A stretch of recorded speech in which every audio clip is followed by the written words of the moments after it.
Completely original games were few and far between, and Cannon Fodder qualified as such in 1993. It was a hit, and deservedly so.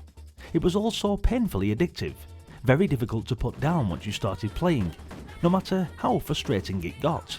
It was a little repetitive though. The scenery did not change much, but the appearance of vehicles in later levels did make for some extra murderous hilarity.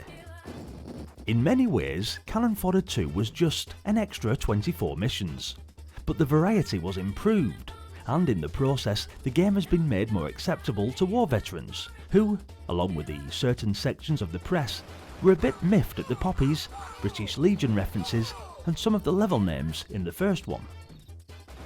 But Sensible Software went completely round the bend this time, and the little yompers end up in space, medieval England,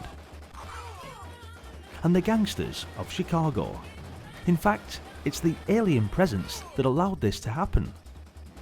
Having taken out the sour cream of Middle East terrorist troops in the first couple of missions, they are picked up by a spaceship, which, after the best part of its interior has been destroyed, drops the lads off in completely the wrong time zone. Okay, I can readily accept that khaki soldiers with red scarves on their heads are likely to be equipped with machine guns and bazookas. Similarly, Chicago gangsters are definitely going to be packing hot metal. Even aliens have the rights to bear arms, but medieval knights? One minute they are walking around with swords and shields, the next they are blasting at you with what I'd swear were Uzis, except they are too small to positively identify.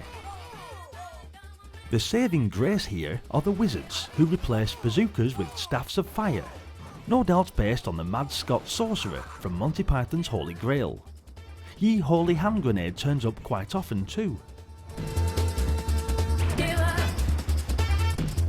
The alien levels aren't the most original things you've ever seen, but whoever chose the colour schemes should switch to decaffeinated coffee. All of this variety watered down the game in some ways, but admittedly brightens it up in others. For me, the original Cannon Fodder had just a tad more purpose to it. The relative lack of graphical variety was a blessing of sorts, because it allowed you to progress, get to know what is happening, and recognise your enemies. The tiny sprites were distinctive and fun, and while this does not change in Cannon Fodder 2, the Sensi boys have had to be rather more clever, devising different sprites for the various worlds, and in the process have made them no less cute, but at times more difficult to recognise in time to avoid being shot or blown up. In real terms though, the graphics are still brilliant for fun and originality. Sensible Software's work will probably be studied by 22nd century art students for managing to put personality into sprites smaller than a grain of rice.